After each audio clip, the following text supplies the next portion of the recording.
Magandang araw mga kakusina. Ang recipe gagawin natin ngayon ay napakasimple at napaka-popular, lalong-lalo na ngayong summer. Pag may piyesta, may birthday, may halo-halo, yung alo-halo natin, no? Yung sa Kapampangan, alo-alo. And then meron din tayong online na patok din ito sa online. At marami pa. Ito ay ang, guess ninyo, leche flan.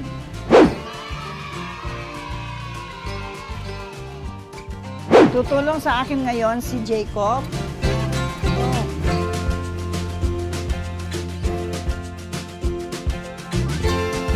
Hello mga kusina. We want to greet Dr. Bonga Miscal and Mexico Community Hospital doctors and nurses, especially Sir Brian Basco and all frontliners worldwide. Jacob, gagawin na natin ang ating leche flan. Ang ingredients natin ay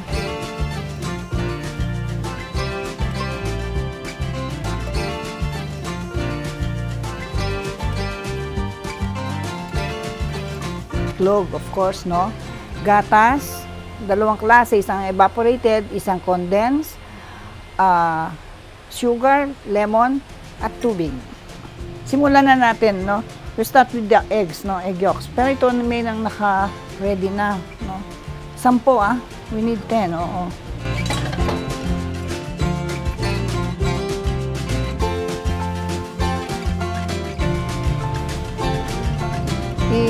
Halu-haluin ng ganyan, no? Bibit natin ang egg yolks, no? Lalagay muna yung ating condensed milk, 300 ml.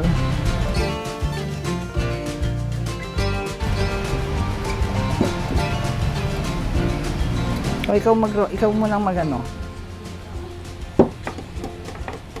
Sige. Bit mo mabuti. No, ang paghawak mo ganito. O kaya ganyan. No, parang sa akin yan, ganyan. Habang ginagawa natin yan, no, i-caramelize ko muna yung sugar, Ano po ibig sabihin ng caramelize? Ilulutuin ko yung syrup natin para i-base natin sa ating, lalagay natin dito sa ating container. Ilalagay mo na itong gatas mo ngayon, no? Gradual mong linalagay habang binibit mo siya. O, hawakan mo to. Dahan-dahan na lang, careful ka lang.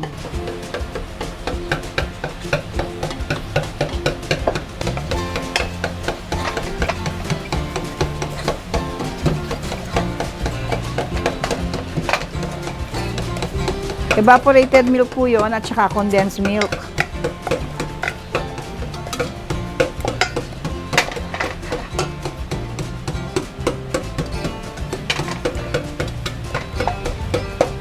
O, tama na yan siguro. Magano ka ngayon ito. One direction lang, Huwag natin pabayaan masunog ang ating sugar, no? Kaya low ko lang ang ating apoy. Kailangan yung green lang, ganyan, no?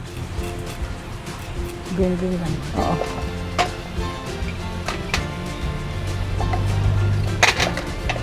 Ito.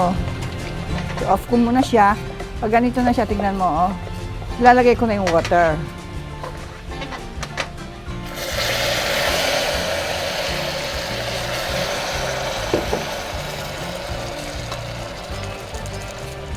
Itong ating sugar na makaramelize at saka natin siya ilalagay sa ating container. O ito, no? Ito pwedeng pambahay, pamiesta. Ito pwedeng pang-business, no? Pwede sa online. Lalo na ngayong ganito ang panahon.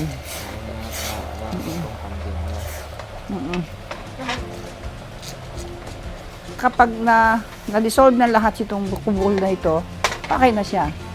Tsaka gaganyanin mo kapag meron na parang thread na may huhulog ng ganon. It spins a thread. Ayan, meron ganyan. Tama na.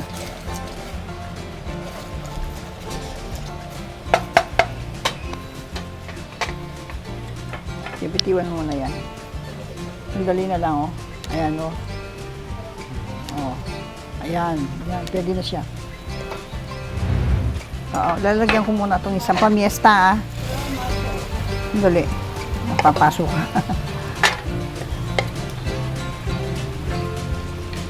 Saan ba yung sauce? Mamaya.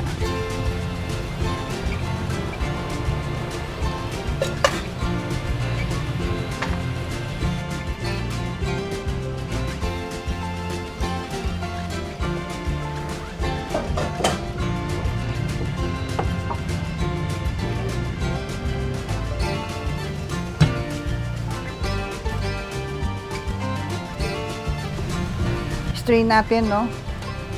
Pag sa puno na, sasabihin mo sa akin. Ginagawa natin ito para mapino yung ating product. Ngayon, lagyan na natin itong ating lalagyan, oo. No?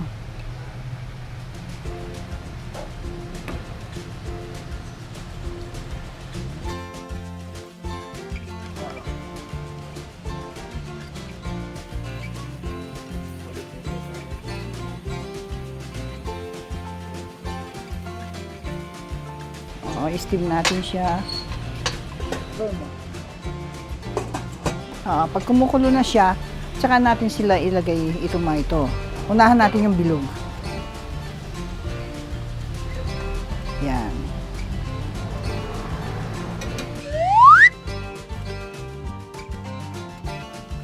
Ito, kumukulo na ang ating tubig. Maaari na natin ilagay ngayon ito. Steam natin siya. 20 to 25 minutes. O kaya, meron kang toothpick, tutusukin mo sa middle, pag malinis na siya, it comes out clean, then it's okay na. It's done. Pero kung hindi pa, Pag meron pa siyang konti, hindi pa. hindi. So, ito yung ating ano, we'll wait, no? Ano kanina sinasabi mo sa akin? What Hindi is ko the naintindihan. difference between leche flan and tocino del cielo? Ang leche flan ay gumagamit din tayo ng iklog. Egg yolks. Meron siyang milk. Yung isang evaporated milk at saka isang condensed milk, may sugar yon. Ang tocino del cielo doesn't have any milk. It is based only sa iklog, egg yolks, butter, sugar. Yung sugar niya, ginagawa mo ng syrup. Tapos palamigin mo. Isang beses gagawa tayo para makita mo. So, ang difference nila, itong leche flan ay may gatas. Gatas. Either gatas ng Carabao, whatever gas, fresh milk, at saka yung condensed milk. No? And then, yung namang isa ay wala. Meron lang siyang, yung sugar niya, gawin mo syrup, then palamigin mo, and then, tsaka egg yolks marami. Oo. Pwede po ba ang brown sugar sa leche flan? Ang brown sugar, maaari din siya, kaya lang ang texture niya at saka yung tsura niya kakaiba. Kakaiba. Oo, kapag puti ang inano mo, very ano siya, malinaw siya, parang slight na yellowish na, very slight na parang yung egg yolks lalabas. Pero pag nilagyan mo rin ng brown sugar, depende rin sa dami ng sugar nilalagay mo. Pero yung pag-caramelize mo ng sugar, if you use brown sugar, much better. Much better. Kasi pag ginanon mo yung leche flan mo, masyado siyang itim at maganda. So with tocino del cielo, ganun din. Ano po ba sa white sugar po ba yun? Magkakaiba? No. Kung anong available mong sugar sa bahay, ang gamitin mo. No? Pero ang white sugar naman, ginagamit ng karamihan para parang clear ang ano, maganda yung tingnan nila. Texture. Oo. Sa mismong leche flan, no? Kung wala, the absence of condensed milk.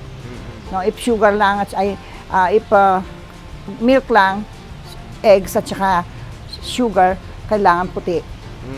Pero yung caramelize mo, kailangan dyan. Mas maganda, brown. Pero tayo gumamit lang tayo kanina ng medyo puti White. kasi yun ang available dito. What is available? Ito po, after 20 to 30 minutes na, titingnan ko ito. Ating leche flan. Wala na siyang dumidikit. Malinis na po siya, luto na siya. Ngayon, ang gagawin natin dito, palalamigin natin siya bago natin siya i-upside down. Ito na po ang ating finished product ng Leche Plan, prepared from my kitchen to yours.